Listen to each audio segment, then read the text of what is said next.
Hello tout le monde et bienvenue dans cette vidéo de présentation du concours Direct Admissions de SCP Business School. Je suis Arnaud Sévigné et aujourd'hui je suis accompagné de Muriel Grandjean. Bonjour Muriel. Bonjour. Merci de nous accueillir sur votre campus de SCP à Paris. Muriel, on va échanger durant une vingtaine de minutes avec vous sur ce concours qui permet justement aux candidats français et internationaux d'intégrer votre Master in Management, en d'autres termes, votre programme Grande École. Juste avant cela, Muriel, est-ce que vous pouvez vous présenter aux candidats et candidates qui nous écoutent? Oui, tout à fait. Donc, bonjour à tous, je suis Muriel Grandjean et je suis directrice des admissions pour les programmes Bachelor, Master spécialisé et le Master in Management. Alors, le sommaire s'affiche à l'écran, comme vous pouvez le voir. On va vous donner toutes les infos sur le calendrier, avec les différentes sessions, les frais d'inscription, les statistiques. Donc, Muriel va nous donner le nombre de candidats, d'admissibles et ensuite le nombre de places, les épreuves d'admissibilité, d'admission, c'est-à-dire les épreuves orales. Et on terminera par les 5 raisons qui font que vous devez absolument tenter votre chance, c'est-à-dire pas d'auto-censure, surtout pas, surtout pas, surtout pas. Et enfin, on vous donnera le contact si jamais vous avez des questions à poser sur votre candidature ou tout simplement sur votre espace candidat. On commence directement, Muriel, par le calendrier. Donc les dates s'affichent à différentes sessions, mais juste avant cela, les conditions d'éligibilité. Concrètement, qui peut candidater à votre concours? Alors, depuis l'année dernière, on a un seul concours qui s'appelle Direct Admission et qui va permettre aux candidats, peu importe qu'ils aient un diplôme obtenu en France ou obtenu à l'international, de pouvoir postuler à ce concours. Donc les conditions d'éligibilité, c'est simplement d'avoir un diplôme équivalent Bac+3, donc une licence, un bachelor, voilà. En tout cas, il faut un diplôme. Un candidat qui a fait 1 ou 2 années de classe préparatoire et ensuite qui a bifurqué, par exemple, dans une licence, peut candidater au concours Direct Admissions. Oui, tout à fait. L'important, c'est vraiment le côté licence. C'est important pour les candidats qui ont un diplôme obtenu en France d'avoir un grade, le visa du ministère de l'Éducation, ce qui veut dire que tout ce qui est diplôme d'établissement, diplôme d'université, tout ça, ça ne va pas être éligible RNCP également. Et minimum Bac+3. Minimum Bac+3. Donc diplôme de nationalité française, c'est-à-dire délivré par une institution française, visé par l'État et minimum Bac+3. Donc si vous avez un Bac+4 ou un Bac+5, on peut candidater aussi. On n'est pas obligé d'avoir fini son master pour candidater. Tout à fait. Mais minimum Bac+3. Les frais d'inscription, ils sont de 180 €, sauf pour les boursiers Crous, qui eux, c'est 100% gratuit. Exactement. Quel que soit l'échelon. Quel que soit l'échelon. Parfait.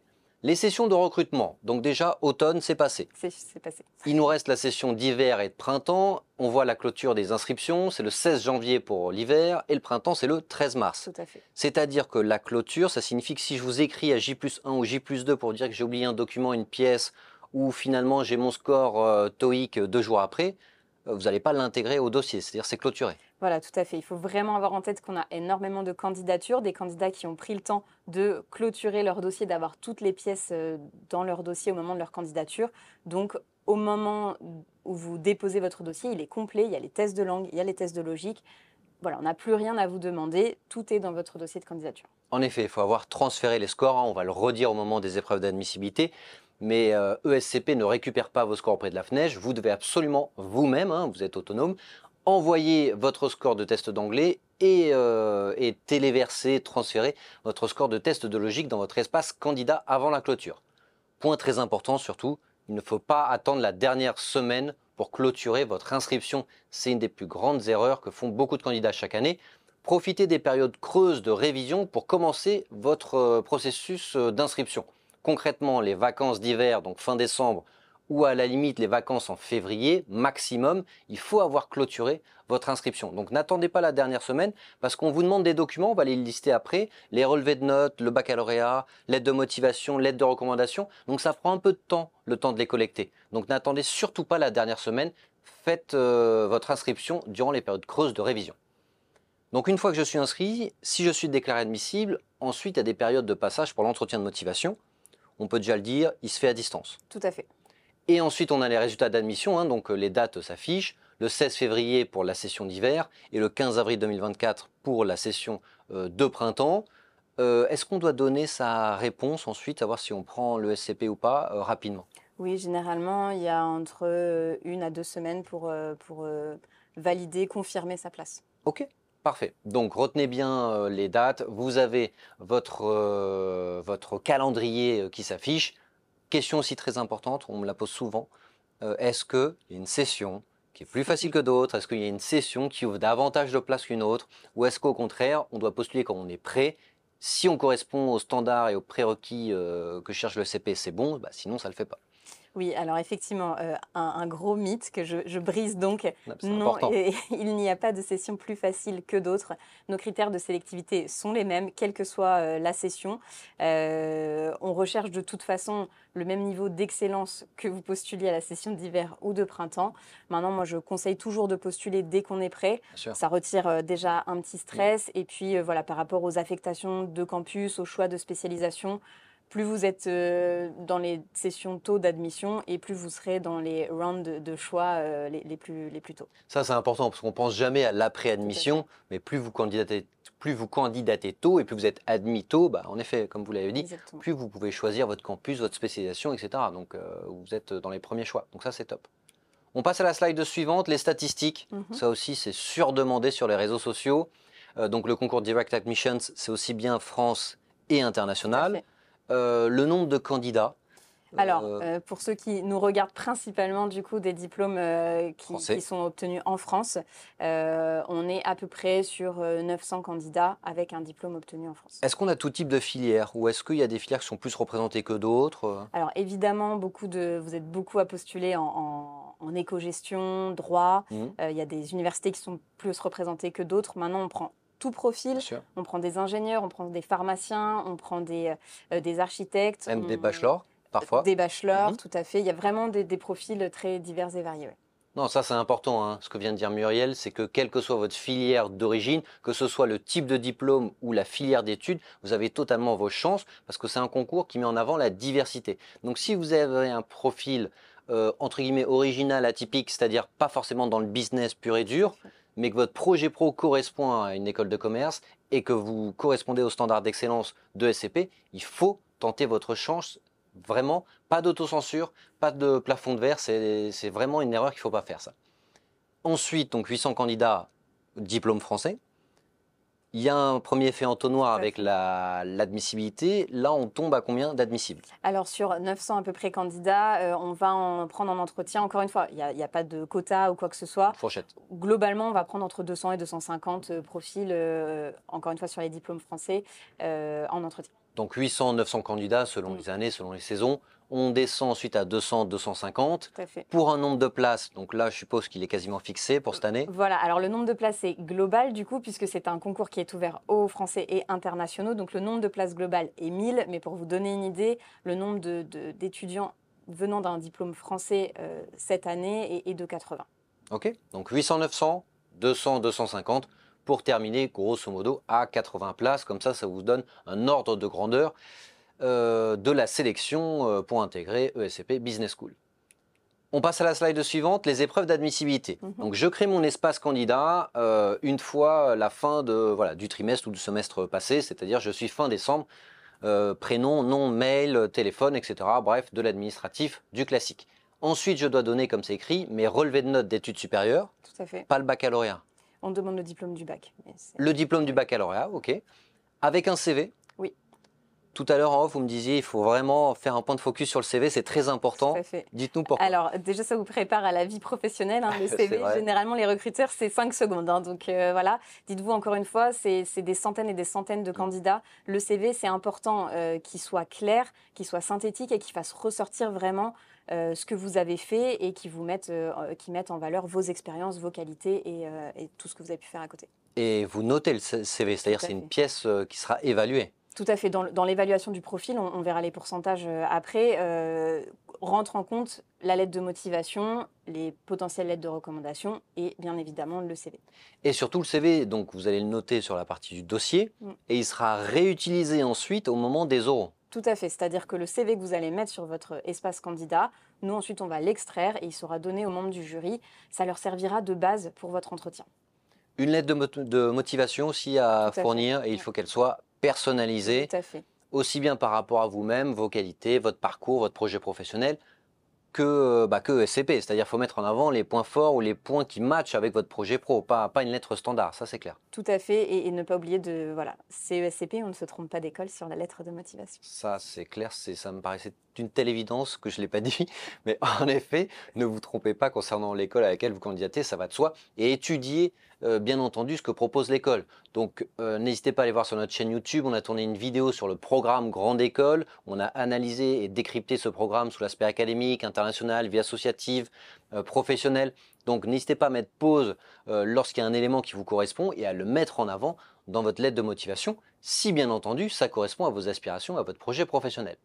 L'aide de recommandation, c'est optionnel, donc c'est mieux si jamais on en a, c'est un bonus. C'est toujours un petit plus si vous avez des lettres de recommandation. Maintenant, pas de panique. Pour ceux qui n'ont pas de lettre de recommandation, ça reste optionnel. Donc, ça va être quelque chose qu'on va pouvoir ajouter à son profil, mais qui n'est pas obligatoire. Est-ce qu'il y a une partie essai, c'est-à-dire une partie rédactionnelle où on Non. pose des questions, d'accord? Est-ce qu'il y a la possibilité de fournir des documents supplémentaires au choix, c'est-à-dire si on Alors, souhaite donner des informations supplémentaires? oui, on peut toujours ajouter des documents supplémentaires. Maintenant, voilà, on essaye vraiment d'évaluer les candidats sur les mêmes types de Mhm. documents. Donc, il faut vraiment que ça ait une vraie valeur ajoutée à votre profil. Parfait. Le test d'anglais ensuite, parce que là c'était les documents sur la partie dossier. Le test d'anglais, déjà on a le choix entre le TOEIC, le TOEFL, l'IELTS et le Cambridge. Par contre, il y a des minimums imposés. Tout à fait. Donc, il s'affiche à l'écran. Pareil, si on est en dessous, c'est pas la peine de vous écrire en vous suppliant. Est-ce que vous pouvez prendre mon 885 au TOEIC? Il faut faire au-dessus. Oui, c'est effectivement vraiment un critère d'éligibilité, c'est-à-dire que sans ce score minimum, votre dossier ne sera pas étudié. C'est pas un piège, c'est simplement que nos cours sont en anglais et que c'est le niveau minimum qu'on attend pour que vous puissiez être en mesure de suivre nos cours. Point aussi très important, il faut bien clarifier quelque chose. Minimum, enfin le minimum dépassé ne signifie pas admissible, hein. Tout à fait. C'est-à-dire que, comme l'a dit Muriel, on étudie le dossier une fois que vous avez respecté les minimums imposés, mais ensuite, essayez de dépasser ce minimum. C'est un concours, vous devez donner le meilleur de vous-même, parce qu'il y a forcément une part de concurrence avec les autres candidats. Donc si vous avez un 905, ne vous dites pas, ok c'est bon, j'ai les minimums requis, je serai admissible. Faites le maximum possible pour vous démarquer des autres candidats. Question qu'on nous pose souvent aussi, est-ce que le TOEIC est favorisé par rapport au TOEFL? Est-ce qu'il vaut mieux faire l'IELTS par rapport au TOEFL? Bref, est-ce qu'il y a un test d'anglais qui est favorisé? Alors non, on a mis tous ces tests-là parce que tous ce sont de niveaux qu'on peut évaluer. Mhm. On aura ensuite une conversion des scores pour leur donner des équivalences entre eux. Donc prenez celui qui vous inspire le plus. Validité 2 ans maximum, c'est de date à date. Tout à fait. D'accord. Le test de logique au choix, donc là, il y a plusieurs tests parce qu'il y a les candidats de diplôme français, comme fait. vous l'avez dit, il y a aussi les candidats internationaux qui peuvent candidater au même concours. Donc le TAJMAJ, le GMAT, le GRE et le CAT, on le prononce comme ça, ou le CAT. Je ne sais pas. Mais je suppose que les Français, grande majorité, passent le TAJMAJ. Tout à fait. Sur les diplômes français, c'est la majorité TAJMAJ et on a de plus en plus de GMAT, finalement, des candidats français qui, je pense, essayent de viser aussi des écoles internationales. Parfait. Pareil, là, il n'y a pas un test de logique qui est avantagé par rapport à un autre. Non, pas du tout. Parfait. Donc le dossier, le test d'anglais et le test de logique, on voit les coefficients. 40% pour le dossier, 20% pour le test d'anglais, 10% pour le test de logique, ce qui fait que pour les épreuves d'admissibilité, entre guillemets, les épreuves écrites, ça vous fait un total de 66% de votre moyenne globale. Donc là, déjà, on comprend que les compteurs ne sont pas remis à zéro au Tout à moment fait. des oraux. C'est la moyenne des écrits Exactement. plus la moyenne de l'entretien de motivation. Point très important aussi, dites-vous bien quelque chose, c'est que ne faites pas de complexe par rapport à votre dossier. Souvent, pour avoir préparé un certain nombre de candidats, vous déjà vous auto-censurez, c'est clair qu'il ne faut pas le faire, et surtout vous évaluez mal. C'est-à-dire vous sous-évaluez ou alors vous auto-dégradez un peu votre dossier. Laissez l'école évaluer elle-même la pertinence de votre profil, de votre projet, de vos scores, etc. Donc tentez votre chance. Si vous êtes boursier, ça ne vous coûte rien, c'est qu'une inscription administrative. Et si vous n'êtes pas boursier, j'ai envie de vous dire, c'est un petit investissement de 180 euros, mais qui peut se révéler rentable sur toute une vie. Donc tentez votre chance. Et avec Muriel, on en discutait en off. Moi, honnêtement, la moitié des candidats qui sont admis à ESCP, si on les interroge 6 mois avant, soit ils n'osaient pas, soit ils n'y croyaient pas, soit ils disaient que c'était pas possible parce que c'était une formation d'élite, et in fine, ils intègrent l'école. Tout à fait, puisque le but de ce concours, c'est vraiment d'aller chercher des profils excellents, mais excellents dans divers domaines. Excellents aussi parce que vous avez des choses qui ont été faites à côté ou par l'excellence académique. Donc vraiment, on est là pour diversifier cette population de Master 1. Donc, en effet, il ne faut pas laisser nous juger votre dossier. Donc quand on dit Master 1, c'est d'intégration en Master 1, hein, mais même si vous avez une licence, vous pouvez candidater. On passe à la partie suivante. Donc on a mis les épreuves orales, mais en l'occurrence, il n'y en a qu'une Il n'y en seule. a qu'une seule. C'est l'entretien de motivation d'une durée de 20 à 25 minutes. Coefficient, c'est 30% du total. Et il se fait à distance. Tout à fait. Comment ça se passe? Quel est le déroulé de cet entretien? Alors, donc c'est effectivement un entretien à distance. Vous allez être face à 2 membres du jury. Généralement, ce sont soit du personnel administratif, soit des professeurs, des alumni, qui vont donc, avec votre CV à l'appui, vous poser des questions sur votre profil. L'idée de cet entretien, c'est vraiment d'apprendre à vous connaître. On connaît votre dossier académique, maintenant on a envie de connaître votre personnalité et surtout, est-ce que vous allez vraiment être épanoui à l'école. C'est important pour nous voilà, de s'assurer que vous connaissez l'école, que vous êtes motivé, que vous avez une ouverture d'esprit, une ouverture internationale, mais aussi un esprit d'équipe. Voilà. L'idée, c'est vraiment de la bienveillance, de vous mettre à l'aise, d'apprendre à vous découvrir et, voilà, et de pouvoir classer un petit peu plus les candidats par rapport à ceux qui sont passés à l'oral. Est-ce que l'entretien a lieu en français ou en anglais?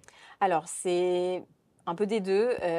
L'entretien peut se dérouler tout ou en partie en anglais. Quoi qu'il arrive, il y aura des questions en anglais. Encore une fois, le niveau minimum, c'est pour s'assurer que vous serez en mesure de suivre vos cours. Si vos jurys sont tous les deux francophones, on ne va pas se mettre à parler en anglais à Bien sûr. 100% du temps. Mais il y aura des questions en anglais, quoi qu'il arrive. Très clair.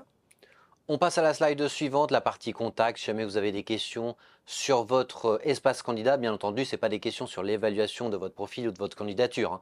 C'est si jamais il y a un petit bug ou si jamais un document ne se télécharge pas ou si jamais vous ne comprenez pas quelque chose sur votre espace candidat, n'hésitez pas à écrire au service admission. Vous avez le mail et vous avez le téléphone. Ils se feront un plaisir de vous répondre le plus rapidement possible. Mais attention, hein, si vous les appelez à 22 h la veille de la clôture des inscriptions, là, ça ne va pas le faire. Donc, prenez-y-vous à l'avance. Fin décembre, vous vous inscrivez, ou alors grand maximum février, mais prenez absolument de l'avance. Tout à l'heure, on n'a pas fait, je ne vous ai pas posé la question. Je vais revenir dessus parce que ça me semblait essentiel sur les dates de dernier peut-être passage du Tout à fait. Taj-Maj. Parce que comme vous le voyez à l'écran, la dernière session, enfin la clôture des inscriptions, c'est le 16 janvier et le 13 mars.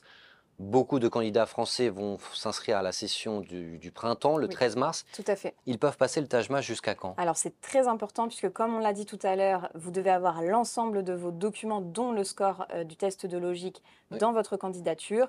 Et donc, la dernière session Taj-Maj à laquelle vous pouvez vous inscrire, c'est celle du 29 février.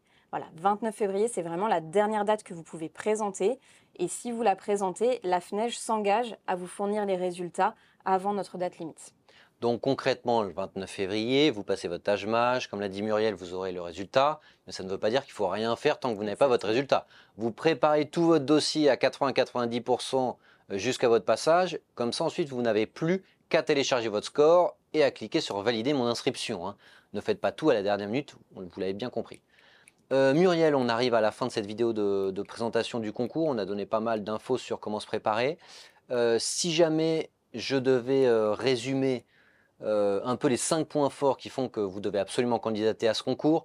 Le premier, c'est le nombre de places. Donc là, on vous a mis le nombre de places France et international, mais ça se résume à 80 places grosso modo en France.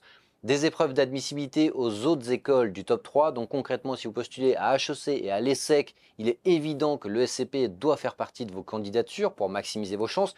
Et parce que c'est des écoles comparables, hein, lorsque vous regardez le classement du Financial Times par exemple, une des meilleures business schools d'Europe, donc justement j'en reviens à ce classement du Financial Times, où justement l'ESCP est tout le temps dans le top 10, même le top 5 récemment. Gratuit pour les boursiers, donc tentez votre chance. Et enfin, l'accueil et l'ambiance lors de la JPO, qui aura lieu le samedi 27 janvier 2024. Donc vous aurez une communication qui sera faite par l'école. Regardez bien justement l'adresse du campus pour être sûr de vous rendre sur le bon campus ESCP Business School. Et c'est le samedi 27 janvier. N'hésitez pas à y aller, c'est très important d'avoir des insights, que ce soit du personnel, des professeurs ou justement des ambassadeurs, c'est-à-dire des étudiants et étudiantes qui sont déjà au sein du programme Grande École. C'est le meilleur moyen de savoir si la culture de l'école et l'ambiance de l'école matchent avec votre personnalité. Donc samedi 27 janvier. Muriel, on finit cette vidéo sur un mot d'encouragement, un mot de la fin. Je vous laisse regarder cette caméra et on les booste pour qu'ils se motivent et qu'ils candidatent, quoi. Alors Arnaud, vous l'avez dit plusieurs fois au fil de cette vidéo, pas d'autocensure, c'était déjà mon mot de la fin. Ouais. C'est vraiment très important. Croyez en votre profil, vous avez forcément quelque chose qui vous démarque un petit peu des autres. Donc allez-y, prenez ce petit risque et laissez-nous juger de votre profil. Vous êtes souvent trop dur avec vous-même. Donc voilà, peu importe le score de logique, peu importe vos notes, vos expériences, essayez de vous mettre en valeur un maximum et laissez-nous décider de votre admission. Donc merci à vous d'avoir regardé cette vidéo, merci à vous Muriel d'avoir partagé toutes ces informations. N'hésitez pas à aller voir l'autre vidéo sur le programme Grande École, aussi bien pour votre préparation pour l'entretien que pour tout simplement collecter des informations peut-être sur votre lettre de motivation ou même pour vous-même à titre personnel. Et on vous retrouve à très bientôt. Salut à tous.